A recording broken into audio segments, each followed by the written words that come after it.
টাটাকে তাড়িয়ে যিনি শিল্পে শ্মশান করেছেন, ভালো পায়ে ব্যান্ডেজ লাগিয়ে ঘুরেও যিনি নন্দীগ্রামে আজকে জিততে পারেননি, আজকের দিনে আপনারা 1956 ভোটে অত্যাচারিণী মমতা বন্দ্যোপাধ্যায়কে পরাস্ত করেছিলেন। সেই দিন আজকে 2রা মে।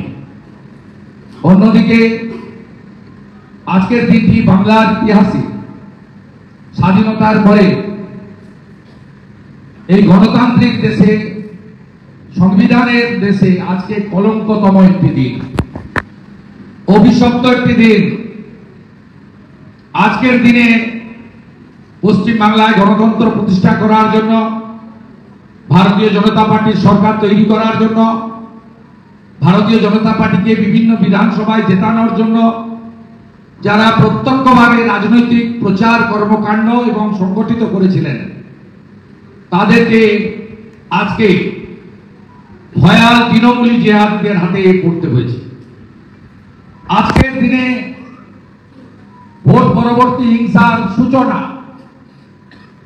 নন্দীগ্রামের চিল্লগ্রামের হিন্দু ভোটার দেবব্রত মাইতি থেকে শুরু করে, মগরাহাটের প্রার্থী মানস সাহা থেকে শুরু করে ভোট পরবর্তী হিংসায় আজ থেকে 2021 সালে 57 জন আত্মবলিদান দিয়েছেন। তাদের খুন করা হয়েছে। 10,000-এর উপরে বাড়ি দোকান নয় ভাঙা হয়েছে, নয় আগুন দেওয়া হয়েছে, নয় লুট করা হয়েছে। এই বাংলায় 1 লক্ষ বা তারও বেশি হিন্দু সনাতনীরা এবং কিছু সংখ্যালঘু আছে, বারাসতেও একজন আমাদের সংখ্যালঘু ভাই বিজেপি করার অপরাধে শহীদ হয়েছেন। তাদেরকে আজকে ঘর ছাড়তে হয়েছিল। যেমন মুর্শিদাবাদের ধুলিয়ান শামশেরগঞ্জ থেকে দেখছেন, একইভাবে পশ্চিমবঙ্গ ছেড়ে ঝাড়খণ্ড, বিহার, উড়িষ্যাতে প্রাণের জন্য পালাতে হয়েছিল, আসামে পালাতে হয়েছিল। আজকের উপরাষ্ট্রপতি তদানীন্তন রাজ্যপাল তিনি শুধু নন্দীগ্রামে আসেননি তা নয়, তিনি আসামের ত্রাণ শিবিরেও গেছিলেন। অনেকে ফিরেছেন, কিন্তু 10,000-এর বেশি যুবক আর বাংলামুখী হয়নি। তারা আর বাবা মার কাছে ফিরে আসেনি। হয়তো যোগাযোগ আছে অন্য রাজ্যে, তারা কায়িক শ্রম দিয়ে নিজের গ্রাসাচ্ছাদন করছে, ডাল ভাত খেয়ে মোটা কাপড় নিয়ে বেঁচে আছে।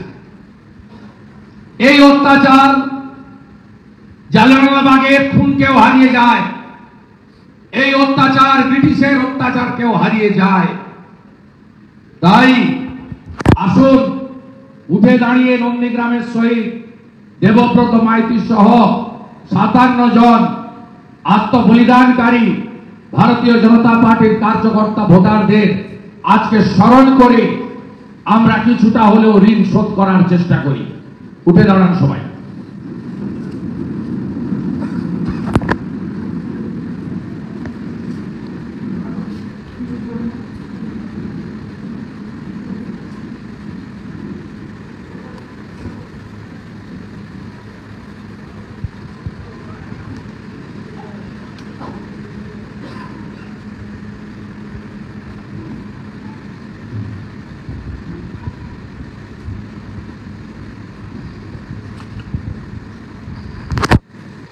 ওম শান্তি, ওম শান্তি, ওম শান্তি।